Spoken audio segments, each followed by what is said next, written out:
আলহামদুলিল্লাহ ওয়াসসালাতু ওয়াসসালামু আলা রাসূলিল্লাহ ওয়া বা'দ।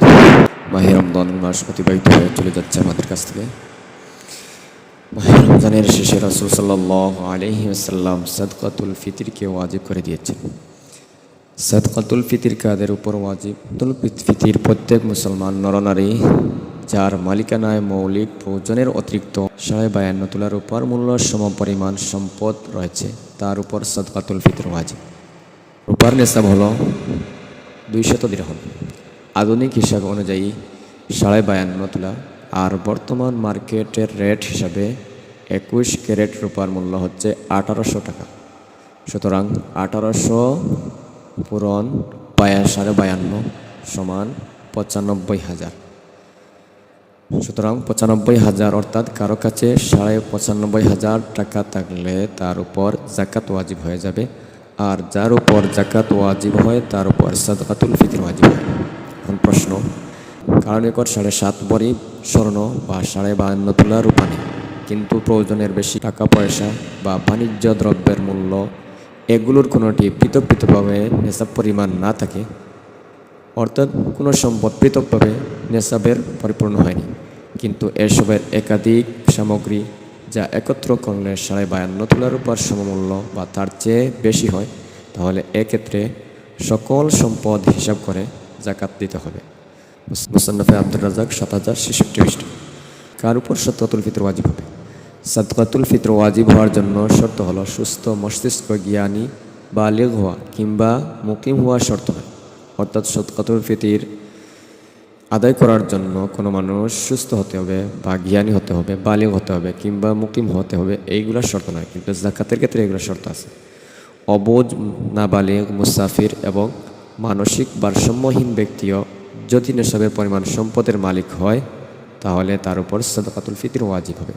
কারণ রাসূল সাল্লাল্লাহু আলাইহি ওয়াসাল্লাম হাদিস শরীফের মধ্যে বলেছেন, ছোট বড় সকলের পক্ষ থেকে সাদকাতুল ফিতর আদায়ের নির্দেশ দিয়েছেন। নাবালেগ, মানসিক ভারসাম্যহীন সম্পদ থেকে তার অভিভাবকগণ সাদকাতুল ফিতর আদায় করবে। রাদ্দুল মুহতার 2য় খণ্ড 359 পৃষ্ঠা। সাদকাতুল ফিতর যদি স্বর্ণ অথবা রূপা তার নেশাব পরিমাণ পূর্ণ না হয়, কিন্তু অন্যান্য সম্পদ যেমন সাদকাতুল ফিতরের ক্ষেত্রে টাকা পয়সা, সোনা রূপা, অলংকার, ব্যবসায়ী পণ্যের সাথে বসবাস ও খোরাকির প্রয়োজনে আসে না এমন জমি ও বসবাসের অতিরিক্ত হয় অপ্রয়োজনীয় আসবাবপত্র, এসব কিছু হিসাবের যোগ্য, এসব মিলে যদি 52.5 তোলা রূপার সমমূল্য পরিমাণ সম্পদ থাকে, তাহলে সাদকাতুল ফিতর ওয়াজিব হয়ে যাবে। সাদকাতুল ফিতর ওয়াজিব হওয়ার জন্য বছর পূর্ণ হওয়া শর্ত কিনা? সাদকাতুল ফিতর ওয়াজিব হওয়ার জন্য নেশাবের উপর বছর পূর্তি হওয়া জরুরি নয়, তবে যাকাতের জন্য বছর পূর্তি হওয়া জরুরি। সাদকাতুল ফিতর কারো নিকট যদি ঈদুল ফিতরের অর্থাৎ শুভে সাদিকের পূর্বে তার কোনো সম্পদ ছিল না, কিন্তু শুভে সাদিকের সময় যদি তার নেশাব পরিমাণ পূর্ণ হয়ে যায়, তাহলে তার উপর সাদকায়ে ফিতর ওয়াজিব হয়ে যাবে। ঈদুল ফিতরের দিন শুভে সাদিকের সময় নেশাব পরিমাণ সম্পদ থাকলে সাদকাতুল ফিতর ওয়াজিব হয়ে যাবে। তবে যদি ঋণগ্রস্ত হয়, তো আগে ঋণ পরিশোধ করবে, তারপর নেশাবের হিসাব করতে হবে। প্রশ্ন, কেউ যদি রমজানের রোজা না রাখে কিন্তু সম্পদের অর্থাৎ নেশাবের পরিমাণ সম্পদ থাকে, তাহলে তার উপর কি সাদকা ওয়াজিব হবে? কেউ রমজানের রোজা না রাখতে পারলেও নেশাবের পরিমাণ সম্পদ থাকলে তার জন্য সাদকায়ে ফিতর আদায় করা ওয়াজিব।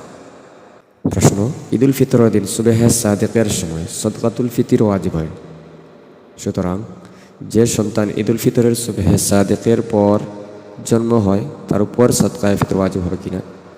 অর্থাৎ ঈদুল ফিতরের দিন সাদকাতুল ফিতর ওয়াজিব হয়, সুতরাং যে সন্তান ঈদুল ফিতরের সুবহে সাদিকের পর জন্মগ্রহণ করলো তার পক্ষে সাদকাতুল ফিতর ওয়াজিব না।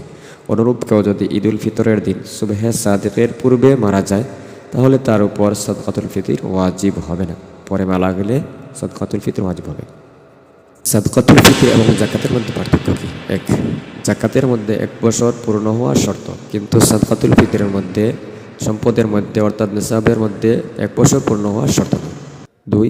যাকাতের জন্য নিজের প্রয়োজনীয় জিনিস যাকাতের অন্তর্ভুক্ত হয় না, কিন্তু সাদকাতুল ফিতরের ক্ষেত্রে প্রয়োজনীয় জিনিস সাদকাতুল ফিতরের নেশাবে গণ্য করা হয়। যেমন 3টি কাপড় থাকলে যথেষ্ট, তার চেয়ে বেশি হলে অতিরিক্ত বলে গণ্য হবে। 3. যাকাত ছোট সন্তানের উপর ওয়াজিব হয় না, কিন্তু সাদকাতুল ফিতর ছোট সন্তানের উপরও ওয়াজিব হয়ে যায়। 4, ছোট সন্তানের যাকাত পিতামাতা আদায় করা ওয়াজিব নয়, তার জিম্মাদারি নয়, কিন্তু সদকাতুল ফিতর পিতামাতা আদায় করা জিম্মাদারি, আদায় করতে হবে পিতামাতার পক্ষ থেকে। 5, যাকাতের মধ্যে যদি একাধিক ফ্ল্যাট প্রপার্টি গাড়ি বাড়ি থাকলে সেটা নেসাবের অন্তর্ভুক্ত হয় না, শুধু ভাড়া অন্তর্ভুক্ত হয়, কিন্তু সদকাতুল ফিতরের মধ্যে একাধিক ফ্ল্যাট প্রপার্টি গাড়ি বাড়ি থাকলে সব কিছু নেসাবের অন্তর্ভুক্ত হয়।